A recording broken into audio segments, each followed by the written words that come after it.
आपका सादा बात शक्ति भवन की क्लास में बहुत बहुत हार्दिक स्वागत है। सभी भाई बहने हाथ हिला करके आपका अभिवादन कर रहे ओम हैं। शांति। बात की क्लास में योग साधना भट्टी में 14 दिन की भट्टी रखी गई है सादाबाद में। जी इस भट्टी में आज 8 तारीख से योग शुरू हुई है। 7 दिन की भट्टी हो चुकी है। जी बहुत अच्छा। रोज रोज सभी दीदियों की क्लास कराई जाती है और आज आप क्लास कराने के लिए सादाबाद में आए हैं, तो आपका बहुत बहुत दिल से अभिनंदन और स्वागत है। ओम शांति। अभी हम सब हम आपसे सभी सुनेंगे हर युक्त तपस्या से संबंधित यज्ञ के प्रति ऑनेस्ट वफादार किस प्रकार से हम यज्ञ रक्षक बने, सेवाधारी बने, उसके ऊपर हमारी आदरणीय बबीता दीदी अपना वक्तव्य रखेंगी। तो मैं बबीता बहन से अनुरोध करती हूँ कि आप अपना ओम शांति। के अभी हम समक्ष सब रखें हमारी बबीता दीदी। अभी हम सब पुनः 2 मिनट ईश्वरीय याद में बैठेंगे और फिर हम सभी इस विषय पर चिंतन मंथन करेंगे।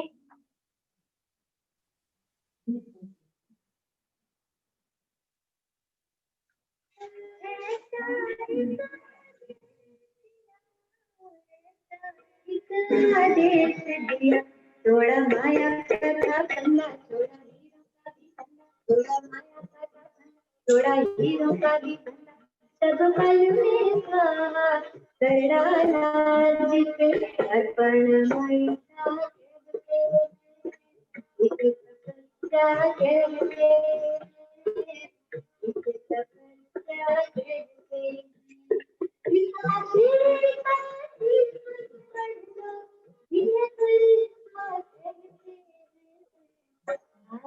तुम्हें बता देना हर वक्त बन तुम डटेगा एक भरोसे एक सहारे तुम अड़े रहे रिश्ते पर तुम अड़े रहे हुए अपने दीवाने करे हुए अपने दीवाने करे किसी चलते रहे सीना ताने सहनशीलता कहते हैं, एक तपस्या कहते हैं, एक तपस्या कहते हैं।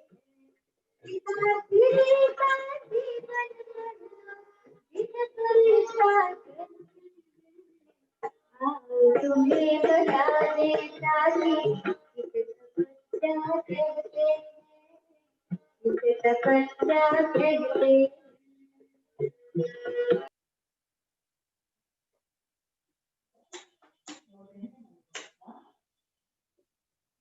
ओम शांति।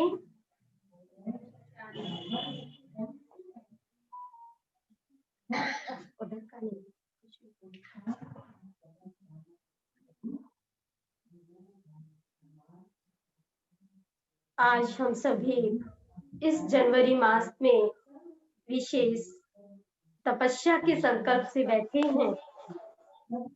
मुझे विदित है कि आप सभी 7 दिन से तपस्यारत हैं। जनवरी मास आते ही हम सभी सोचते हैं कि ये तपस्या मास है। प्यारे बाबा ने अपना संपूर्ण जीवन तपस्वी जीवन बना लिया, तो चलो हम कम से कम इस जनवरी मास में तो तपस्या मास के स्वरूप में टिक कर उस प्यारे प्रभु परमात्मा के उस ब्रह्मा बाबा ने जिस तरह से आशाओं को पूर्ण किया, हम भी कुछ कर लें। तो हम देखते हैं जनवरी मास आते ही मानव चक्षु के सामने प्यारे ब्रह्मा बाबा के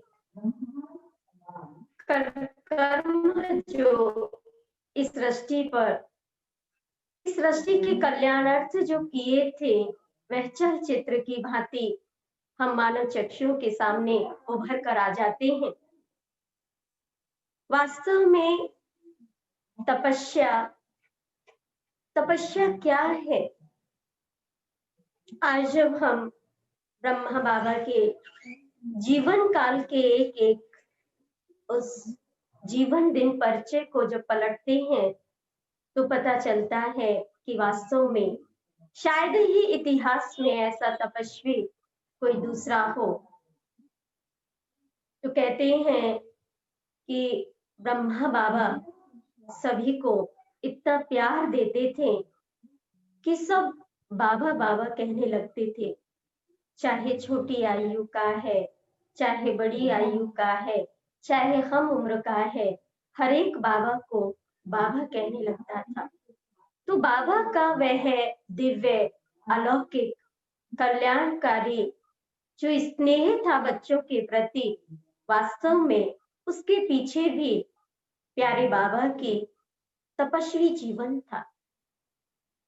हम देखते हैं कि तपस्या तप से ही सही है, अर्थात जिसने तप किया है वही सदा काल के लिए गायन योग्य बन जाता है। और यही हमने देखा प्यारे बाबा के जीवन से कि उन्होंने कभी भी अपने लिए नहीं सोचा, कोई भी एक संकल्प मात्र भी ये नहीं सोचा कि मुझे क्या मिलेगा या मेरा है मैं क्यों करूं। वो हद की भावनाएं बाबा के अंदर नहीं थी। तो बाबा की एक एक बात को जब हम देखते हैं, आज वर्तमान समय हम अपने घरों में रहते हैं, बुजुर्ग हैं, बड़े हैं, जिम्मेवार हैं, तो हम कह देते हैं कि बहन जी आप कर सकते हो, आपके लिए सहज है, लेकिन हम लोगों के लिए सहज नहीं है। हम घर में रहते हैं, हमारे पीछे भी बहुत सारी जिम्मेवारियां हैं, लेकिन प्यारे बाबा ने उस ग्रस्त में रहते हुए भी अपने जीवन को तपस्वी जीवन बना लिया। कैसे? जो कहते हैं सबसे पहले जब बाबा ने आदेश दिया था और बाबा को जब निश्चय हो गया तो अपनी संपूर्ण प्रॉपर्टी ट्रस्ट के नाम कर दी। और उस ट्रस्ट में भी बाबा के निज संबंधी कोई भी नहीं था। ट्रस्ट में और बाहर की माताएं कन्याएं ही थी जो इस ट्रस्ट के निमित्त थी। और प्यारे बाबा ने सुई मात्र भी अपने लिए नहीं रखा था और संपूर्ण ट्रस्ट के आधार से उस परमात्मा के ईश्वरीय कार्य में समर्पित कर दिया। आज हम देखते हैं कुछ भी अगर यज्ञ में हमें करने का संकल्प भी आता है तो सोचते हैं कुछ तो अपने लिए रख लें। ये लौकिक स्तर से जिन बच्चों को पूरा पालना माँ बाप देते हैं, आज उनको भी जब हम जमीन जायदाद नाम करते हैं तो भी एक अंदर डर भय रहता है कि कहाँ ऐसा ना हो जाए कि यह बुजुर्ग अवस्था में हमारी सेवा ना करे, तो हम कुछ तो अपने नाम पर रखें।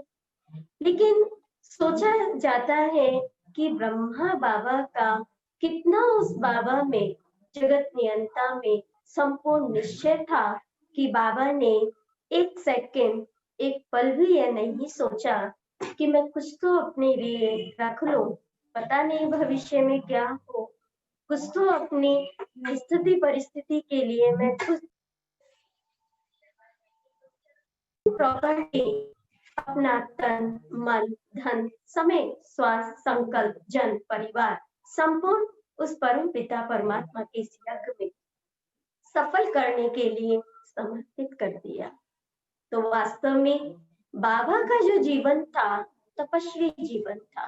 तो आज विषय है एक चिंतन के लिए, एक ज्ञान के मंथन के लिए कि हमारे पूर्वज इस तपस्या को करके चले गए, लेकिन आज हम वो तपस्वी जीवन कैसे बनाए। तपस्या के इस क्षेत्र में जब तप की बात हम करते हैं तो तप हर उस क्षण में हमारे पीछे तप छिपा हुआ था जब हम अपनी हद की बातों को छोड़ देते हैं और बेहद के उस चिंतन को लाते हैं। तपस्या उस रत होती रहती है जब हम अपने लिए नहीं सोचते, परमार्थ के लिए सोचते हैं। तपस्या उस क्षण होती है जब हम सत्य पर अडिग होकर उस सत्य राह पर निरंतर चलते रहती हैं। ये भी तपस्या है।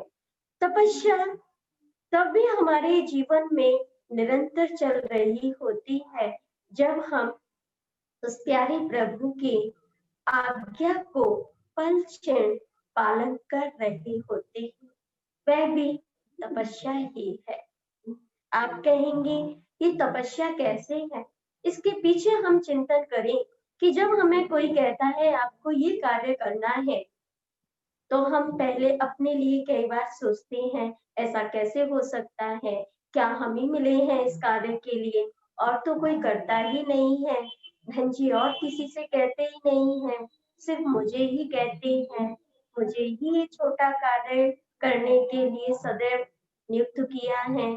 लेकिन नहीं, ये चिंतन ना करके और जब हम आज्ञा पालन करते हैं तो वह क्षण भी हमारी तपस्या के लिस्ट में जमा हो जाता है। तपस्या उस क्षण भी हमारी तपस्या होती है जब लौकिक में तो अपन जब भक्ति करते हैं तो तप करते हैं स्थूल में, और उस तप के लिए निवस्त्र होके ठंडी में भी कोई गर्म कपड़े अपन नहीं पहनते और यज्ञ पे ऐसे ही स्नान करके बैठ जाते हैं। कहते हैं आज ना मुझे यज्ञ करना है इसलिए ये कपड़े नहीं पहन रहे हैं, तो ठंडी नहीं लगती है, लेकिन उस समय हमें यज्ञ दिखाई देता है, हमारा कार्य सफल हो जाए ये दिखाई देता है।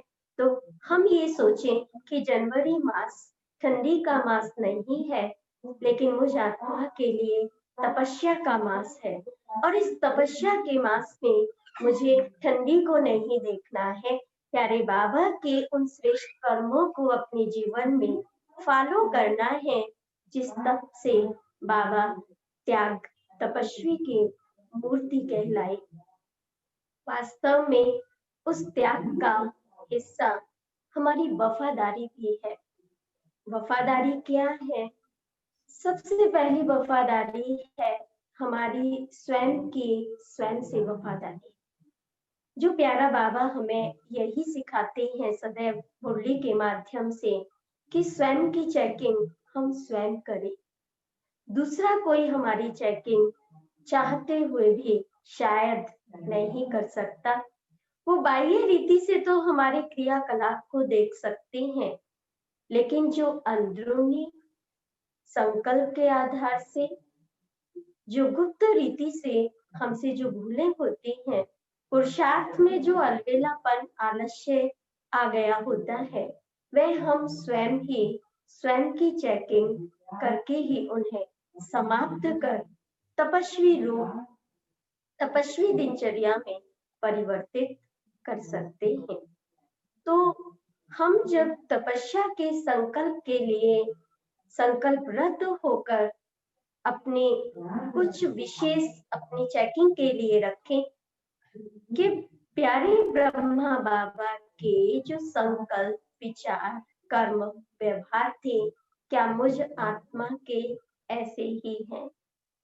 हमें याद आता है तपस्या के आधार से ब्रह्मा बाबा और अपनी दादी गुलजार जी थे, जब उनकी बाल अवस्था थी, दादी 9 वर्ष के थे उस समय और प्रारंभ की ही बात है। तो बाबा ध्यान में बैठे थे, दादी भी उनके सामने थे और दादी ध्यान में चले गए। जब ध्यान में गए तो वहां ऊपर सूक्ष्म लोक में जाके जब दादी गए तो वहां ब्रह्मा बाबा का संपूर्ण रूप का उन्हें अनुभव हुआ और देख के ही दादी वहां बड़ी आश्चर्यचकित हुए कि अभी अभी तो बाबा को मैं नीचे छोड़ के आई हूँ, सेम यही बाबा अभी यहाँ ऊपर आ गया है, लेकिन इस बाबा में उस बाबा में कुछ तो अंतर है। तो दादी ने जब ध्यान दिया तो देखा कि ऊपर वाला जो बाबा था वो बड़ा प्रकाश में और फरिश्ते स्वरूप को, उस शक्ति रूप को धारण किए हुए था। तो जैसे ही दादी वहां ऊपर अनुभव करके फिर नीचे आए, फिर बाबा को देखा, तो अंदर ही अंदर दादी चिंतन करने लगे कि ऊपर भी बाबा है, नीचे भी बाबा है, लेकिन वास्तव में इनमें अंतर क्या है। तो यही बात बाबा से भी कही कि बाबा, मैं अभी जब ध्यान में गई थी तो मैंने आपको वहां ऊपर देखा, जब आप यहाँ नीचे हैं तो फिर ऊपर कौन है। तो बाबा को भी ख्याल चला कि मैं तो नीचे तपस्या कर रहा हूँ, तो ऊपर बच्ची देख के आई है, तो ऊपर कौन है। तो दादी को ही बाबा ने कहा, अच्छा बच्ची, जब आप अब की बार जाओ ना ध्यान में, तो शिव बाबा से पूछ के आना कि बाबा, बाबा तो अभी नीचे है, तो फिर ये ऊपर सेम ऐसा ही बाबा, ऊपर जो बाबा बैठा है ये कौन है। तो दादी जब दोबारा ध्यान में गए तो बाबा से पूछा, तो बाबा ने बताया कि बच्ची, जो नीचे वाला बाबा है ना, ब्रह्मा, इसी का ही संपूर्ण रूप, फरिश्ता शक्तिशाली रूप जो है वो ही संपूर्ण रूप है। तो जब नीचे वाला ब्रह्मा बाबा उन तपस्वी स्वरूप को अपनी अवस्था में ढाल लेंगे तो वह ऐसे संपूर्ण ब्रह्मा बन जाएंगे। तो यही बात जब बाबा को पता चली तो कहते हैं कि प्यारे बाबा ने अपना तपस्या का स्वरूप और ही अपनी तीव्र गति के पुरुषार्थ में परिवर्तित कर दिया, और उसी दिन से ही बाबा रात के 2 बजे जग के तपस्या करना प्रारंभ कर दिया था। और बाबा को अपनी इस अवस्था में यही नजर आता था कि हम पूजनीय हैं, हम पूर्वज हैं और हमें सभी को देना है। तो तपस्या का रूप सर्व शक्ति स्वरूप, सर्व प्राप्तियों से संपन्न स्वरूप भी तपस्या रूप है। जब हम तपस्या करते हैं तो हमारे पास सर्व प्राप्तियां स्वतः ही होने लगती हैं, और जब सर्व प्राप्तियां स्वतः हमें होने लगती हैं तो हम सर्व को वह प्राप्तियां कराने लगते हैं। इसलिए कहा जाता है कि वास्तव में ये जो तपस्या रूप है, ये तपस्या रूप प्यारे बाबा के उस जीवन काल के एक एक हम कर्म से देखें।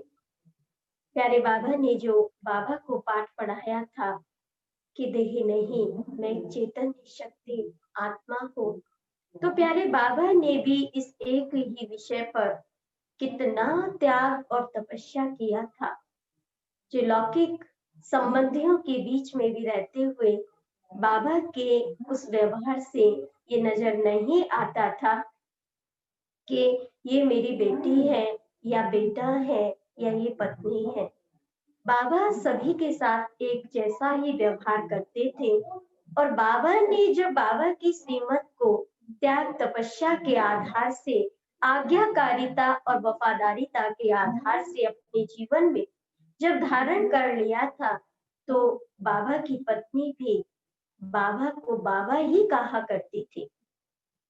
तो बाबा के अंदर वो बेहद की भावनाएं थी, जहां हद की उन सभी बातों को बाबा ने छोड़ दिया था। आज जब हम कोई भी कार्य करते हैं तो कई बार जब हमारा पुरुषार्थ या स्थिति अच्छी नहीं होती है तो हम कहेंगे अभी तो कहाँ है, तो अभी कैसे कर सकते हैं, अभी तो संभव ही नहीं है, पता नहीं, ये सोचते नहीं है, कह तो देते हैं पर इतने कम समय में ऐसे कैसे होगा। लेकिन बाबा और मम्मा के उस तपस्वी जीवन से जब देखते हैं तो कितना उस बाबा में हर पल हर क्षण के पीछे एक निश्चय था, और आज्ञा की पालन करना ही है, बाकी बाबा जाने कहा है तो करना है। समय को या अपने विवेक को वहां हमें यूज नहीं करना है, बस आज्ञा दी है तो हमें उसको हाँ जी करना ही है। ये बात हम अपने बड़ों, दादियों, दीदियों से और बाबा से जब हम देखते हैं तो वास्तव में हमारा जीवन सहज ही तपस्वी जीवन बन जाता है। जो एक बार बाबा पार्टी को मधुबन से जब विदा कर रहे थे, पार्टी विदा हो चुकी थी, और स्टेशन पर जा चुके थे सभी, लेकिन पीछे से ही जैसे ही बाबा विदा करके मुड़े तो कहा मम्मा से कि मम्मा बच्चों को हलवा मिलेगा। तो मम्मा ने ये नहीं कहा कि पार्टी जा चुकी है, ट्रेन का टाइम हो चुका है, बाबा इतनी जल्दी हलवा कैसे बनेगा, फिर कैसे पहुंचेगा। संकल्प मात्र भी बाबा के कहे अनुसार कभी ये नहीं सोचा कि कैसे होगा, बस कहा है ना, तो बाबा को सब मालूम है कि कैसे पहुंचेगा, क्या होगा। तो मम्मा ने बाबा के कहते ही हलवा बनाया, तैयार भी हुआ और स्टेशन पर फिर उसका एक भाई को भेजा भी, और वहां जाके देखा कि ट्रेन जब तक नहीं गई थी कि जब तक कि बच्चों के हाथ में टोली नहीं पहुंची थी। तो ये है उस प्यारे बाबा में निश्चय की बात, ये है वो त्याग और तपस्या की बात, जहां हम अपनी ना सोचें, हद में ना अटके, अपने लिए ही चिंतन ना हो कि मुझे मिलना चाहिए, मुझे करना चाहिए, मुझे दूसरों से कोई मतलब नहीं है, कोई क्या करता है नहीं। प्यारे बाबा ने कहा आप तो करते ही हो, साथ में आपको औरों को भी साथ लेकर के चलना है, तो हम ऐसा करें कि हमें देख और करेंगे। बाबा सदैव हमें कहते हैं कि हमारा कर्म, हमारे विचार, हमारा व्यवहार ऐसा हो जो कोई भी देखे उसको भी ये प्रेरणा मिले देख के कि हमें भी ऐसा ही करना चाहिए। ये योग कर रहे हैं, मेरा योग कम है, तो क्यों ना मैं भी अपने योग को बढ़ाऊं। जब ऐसी भावनाएं हम परमार्थ के रूप में अपने स्वरूप को तपस्वी रूप की स्मृति से चला रहे होते हैं, तो हमारा जीवन तपस्वी जीवन, योगी जीवन सहज बन जाता है। प्यारे बाबा ने कहा हमने किया, उसमें बिजी रहना भी हमारा निरंतर योग कहलाता है। किसका कार्य कर रहे हैं, किस लिए कर रहे हैं, ये विचार भी हमें उस परमात्मा से जोड़ देता है। तो वास्तव में ये तपस्वी जीवन, हमारी ये साधन और साधना दो चीजें कही जाती हैं। कई बार हम कहते हैं कि ये साधन है, क्या हम इन्हें यूज नहीं करें, लेकिन बाबा ने कहा कि साधन और साधना दो चीजें हैं, और बाबा ने हमें दोनों चीजों का बैलेंस रखना सिखाया है। साधन है तो साधना है, और साधना है तो साधन है, दो चीजें हैं, और दोनों ही चीजों में एक है जो साधन हमारा ये देह है, शरीर है, और जब ये हमारा शरीर स्वस्थ है तो हम साधना कर सकते। दूसरा है साधना माना जब हमारी बहुत अच्छी स्थिति और शिव बाबा की श्रीमद् प्रमाण जब हम जीवन काल को चला रहे होते हैं, तो ये साधना है, और इसके पीछे सभी सुख सुविधाएं साधन के रूप में हमें सहज प्राप्त हो जाती है। तो साधन दो प्रकार से है, हमारी बाह्य सुख सुविधाएं साधन है, एक है तपस्या के लिए निज या देह भी हमारा साधन है। तो इस साधन को भी हमें ध्यान में देना है, उस साधन को ध्यान में नहीं देना है। वो साधन तो हमारे पास स्वतः ही अर्जित हो जाते हैं, उन्हें हमें अर्जित करने की मेहनत नहीं करनी पड़ती। हमें मेहनत करनी है तो सिर्फ अपनी तपस्या को बढ़ाने में, तपस्या रूप बनाने में, तो और सभी साधन स्वतः ही हमें अर्जित होंगे, और साधना के आधार से उस साधन को जब हम यूज करेंगे तो उनसे न्यारे और प्यारे की अनुभूति भी होगी। साधन नहीं होगा हमारे पास तो भी हमें संकल्प नहीं आएगा कि कैसे करें, नहीं, बिना साधन के करने की शक्ति भी हमारे उस तपस्वी स्थिति से स्वतः ही इमर्ज होती है, और बिना साधन के भी हम वह तपस्या कर रहे होते हैं जो तपस्या हमें हमारी मंजिल तक पहुंचा देती है। तो प्यारे बाबा का जो तपस्वी रूप था वो देखते ही बनता था। आज हम देवी देवताओं के लिए सोचते हैं कि उनकी छवि को देख देखने के लिए कितनों मीलों चलकर दर्शन करने के लिए जाते हैं। लेकिन प्यारे बाबा का वह तपस्वी रूप ऐसा बन चुका था जो बाबा के सामने जाते ही जो भी जैसी गति से जाता था तो उस रह जाता था, तो बाबा से उस आने वाले को वही अनुभूति, वही साक्षात्कार, वही स्वरूप, वही प्राप्ति होने लगती थी जो वह उनका संकल्प होता था। तो ये क्या था? यही तो उनकी तपस्या रूप था, जो दादियों से भी कभी हम सुना करते थे कि जब हम दादी से दृष्टि लेते हैं और दृष्टि लेते समय जो संकल्प हमारे अंदर होता है, तो उनकी दृष्टि से उस संकल्प को पूर्ण करने की शक्ति हमें दृष्टि के माध्यम से मिल जाती है। तो कैसे बना उनका ऐसा जीवन? तो दादियों के उन तपस्या रूप को जब देखते हैं तो दादियों का जीवन अपने लिए तो था ही नहीं। संकल्प मात्र भी उनका यही था कि बाबा ने कहा है, बाबा ने कहा है, बाबा ने कहा है, हम इसको कैसे पूरा करें। इसी में ही उनकी सारा जीवन, उनकी सारी शक्ति लगती थी और उन्हें एक्स्ट्रा शक्ति उस परम शक्ति परमात्मा से मिलती थी। और दादियां अपने उस बाल अवस्था में भी कैसे कर लेते थे। तो यह अवर्णनीय है तपस्या का विषय। तपस्या की कोई हद नहीं होती। तपस्या हम जितना करें उतना ही कम होती है। जैसे ज्ञान को कहा जाता है कि ज्ञान एक सागर के समान है जो कभी भी खत्म नहीं होता। ठीक इसी तरह से हम तपस्या के जब इस विषय को देखते हैं तो तपस्या भी कोई एक हद नहीं है। तपस्या की कुछ विशेष 2, 4, 6, 10 कोई पॉइंट से संबंधित नहीं है। तपस्या हमारा हर वो पल है जो परमार्थ के लिए किया जाता है। तपस्या हमारा वो हर कर्म है जो अपने स्वार्थ, सुख सुविधाओं को भूलकर दूसरे के लिए ही सोचा जाता है कि दूसरा दुखी है क्यों, मैं इसे सुखी बना दूं कैसे। यही तपस्या है। मेरे पास है लेकिन दूसरे के पास नहीं है, इसके पास भी ये चीज हो, ये भी तपस्या है।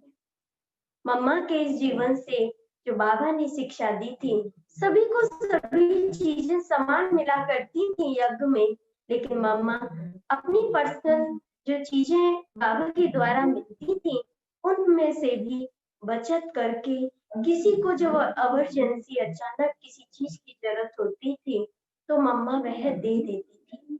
ये भी क्या है? तपस्या का ही एक अंग है। जब हम खुद पर मेहनत करके, खुद पर बचत करके जो परमार्थ में लगाते हैं, ईश्वरीय यज्ञ में लगाते हैं, वह भी तपस्या रूप है।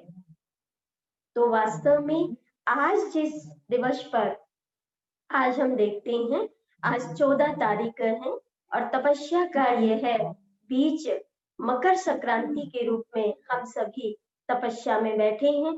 और मकर संक्रांति भी हमें यही सिखाती है कि तिल के समान अपनी आत्मिक स्वरूप स्थिति में स्थित होकर उस परमात्मा याद की योग तपस्या की अग्नि को जलाकर अपने पुराने स्वभाव संस्कार विकर्मों को भस्म करेंगे तो वास्तव में हमारी सच्ची खुशी की वह मकर संक्रांति होगी जो परमात्मा से हमें वो दिव्य अलौकिक प्राप्ति करा सकेगी। तो आज हम देखते हैं कि यही तपस्या का रूप हमारी प्यारे बाबा की आशाओं को पूर्ण करेगा। और यही प्यारे ब्रह्मा बाबा के इस जनवरी मास में तपस्या के उस सच्चे स्वरूप की सच्ची श्रद्धांजलि हम दे सकेंगे। तो मैं तो यही कहूंगी कि तपस्या हमारे निज के जीवन में जब हम निहार कर देखते हैं तो हमें तो निज के अनुभव से मैं आपको यही कहना चाहूंगी कि निमित्त आत्मा जो कहे, जब कहे, जैसे कहे, हम उसके अनुसार चलते रहें तो आप हल्के का अनुभव करेंगे, फरिश्ते रूप के अनुभव करेंगे और अपने आप में त्याग और तपस्या का अनुभव नेचुरल कर रहे होंगे, क्योंकि आपका उसमें संकल्प मात्र भी मिक्स नहीं है। क्योंकि बाबा ने कहा है, निमित्त जो कहे, जैसे कहे, वो कहने वाला वो नहीं है, मैं हूँ। वो रॉन्ग भी कहेगा ना तो उसको राइट करने के लिए मैं बना हूँ। ये संकल्प जब हमारे जहन में शिव बाबा की आज्ञा अनुसार उतर गया होगा तो हमारा जीवन सहज ही बिना मेहनत के और तपस्वी बन जाएगा। तो मैं तो आप सभी भाई बहनों के लिए यही कहना चाहूंगी, निमित्त ही आज के हमारे ब्रह्मा हैं और प्यारे बाबा का आदेश इस गद्दी पर जब निमित्त बैठता है तो उसके मुखारविंद से प्यारे बाबा ही जैसे हमें आज्ञा दे रहे हैं और आज्ञा के साथ साथ जैसे कि वो हमें एक्स्ट्रा ऑर्डिनरी वो शक्ति, वो एनर्जी कहने के साथ हमें दे गए होते हैं। सिर्फ हमें उसको हाँ जी करके उसको फॉलो करना होता है। हम ये कभी ना सोचें कैसे करेंगे, कैसे होगा, नहीं। बाबा ने मुझ आत्मा के लिए निमित्त आत्मा के मुख से कहा है तो ये निश्चित है कि प्यारे बाबा ने इस कार्य को, इस सेवा को मेरे से कल्प पहले भी कराया था और आज भी बाबा मेरे द्वारा ही कराने वाला है। जब ये निश्चय होगा तो आप सभी भाई बहन ऐसा अनुभव करेंगे तो सभी जगह से जैसे कि आपको सहयोग, शक्ति हर एक रीति से जैसे बाबा खुद आगे से आगे आपको करने के लिए दे रहा है और आप सिर्फ एक माध्यम है, आप सिर्फ एक साधन है और साधना स्वतः ही होती है। तो इस तरह से प्यारे बाबा के उस जीवन से हमने यही देखा कि बाबा ने बाबा को कहा और बाबा करता ही चला गया। इसीलिए बाबा का आज ये तपस्या का रूप इतिहास में गायन योग्य बन गया। पिता श्री ब्रह्मा और वर्ल्ड के पिता बन गए। वह कोई और स्थिति और कोई कर्म नहीं था, वह उनकी परमार्थ की सेवा गरीब, असहाय, शक्तिहीन को कैसे उमंग उत्साह देकर उसके उस सत्य स्वरूप परमात्मा का वह बच्चा है, इस स्वरूप को उन्होंने याद दिलाकर उनके जीवन को भी कैसे बाबा ने तपस्वी बना दिया। आज अनेकों ब्रह्मा वत्स इस प्यारे शिव बाबा के यज्ञ में समर्पित होकर उस तपस्वी रूप का परचम सभी विश्व में फैला रहे हैं। तो प्यारे बाबा का यह तपस्या मास निश्चित ही ऐसी आज्ञा को पालन करते हुए तपस्या रूप निश्चित ही बनेगा। और आज के संक्रांति दिवस पर मुझ आत्मा की ओर से आप सभी ब्रह्मा वत्सों को यही शुभ भावनाएं, यही शुभकामनाएं प्यारे बाबा के संकल्प को लिए हुए यही कहती हूँ कि आप सभी का यह तपस्या रूप, संपन्न रूप, सर्व शक्ति प्राप्ति से संपन्न आपका जीवन बने और प्यारे बाबा की आशाओं को आप निसंकोच, निसंकल्प होकर पूर्ण कर सके, यही शुभ भावनाओं के साथ ओम शांति, ओम शांति, ओम शांति, ओम शांति। भूलों से तुम हंसना सीखो, कलियों से मुस्काना, राजयोग से सीखो तुम जीवन दिव्य बनाना। जीवन दिव्य कैसे बनेगा? आपने तपस्या मास में बहुत सुंदर समर्पण बुद्धि कैसे हो और यज्ञ सेवा में भी बाबा नंबर 1 रहे, किस प्रकार से ब्रह्मा बाप नंबर 1 गए, कैसा उनका जीवन रहा, उस पर आपने सभी को संदेश दिया। आपका बहुत बहुत बहुत बहुत बहुत शुक्रिया। धन्यवाद। थैंक्स। ओम शांति।